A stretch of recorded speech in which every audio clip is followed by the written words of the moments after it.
At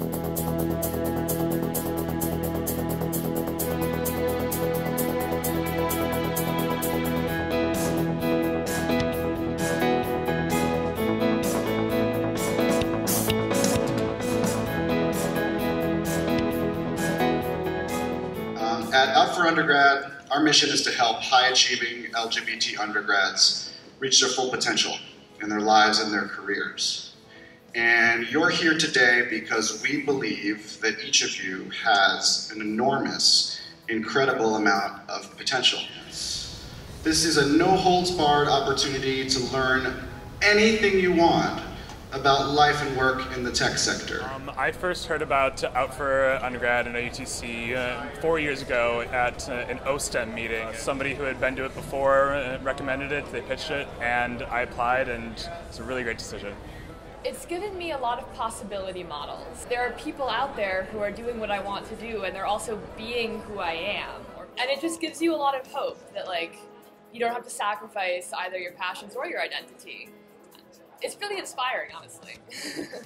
Here, so please give a round of applause and help me welcome Dr. Vivian Ming to the stage. And then finally here, moving back to the Bay Area, I did the last thing that actually made me happy when I turned into my life, actually on my birthday as it turns out, at about midnight, and I said, you know, my deep dark secret is, fiance at the time, I wish I were a woman. Well, good night. And I literally tried to go back to sleep. I was just sharing. How many people never had a single chance at the life they could have led? Let me be selfish here. I want to live in the world where everyone had the chances I had. I want to live in the world where we get to be Vivian and not this poor bastard. I want to reap the benefits. I want to get off this rock. And it's not going to happen through the happenstance of a handful of people that are fortunate enough to have parents. You sometimes lose sight of what you're passionate about.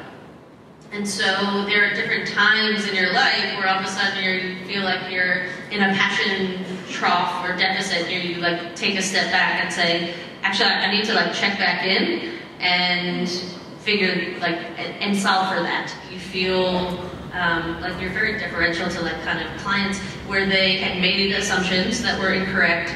I did not correct them early enough and they got out of hand and I felt terrible.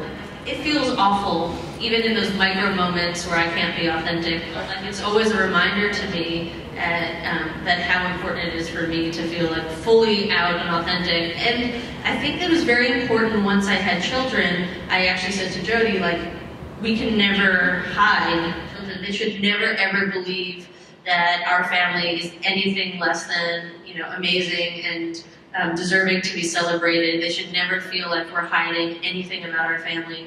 I know how damaging it even feels to me in a microsecond, and I can imagine how damaging that can feel to my kids. I love the energy. I think it's great to have people who come from a tech background, identify or at least are connected to the LGBT community.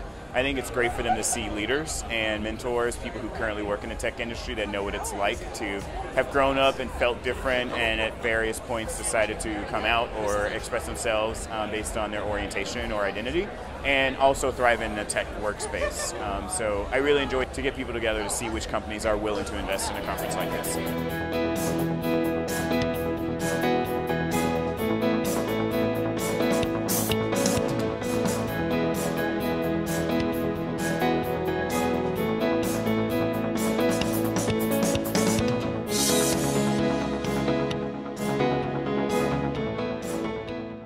Being able to see so much inclusivity here and seeing the number of companies represented in all different sorts of fields, from financial tech to like consumer products, all being really interested in increasing diversity and creating a safe space, made me think, you know, the future of tech is bright. Yeah.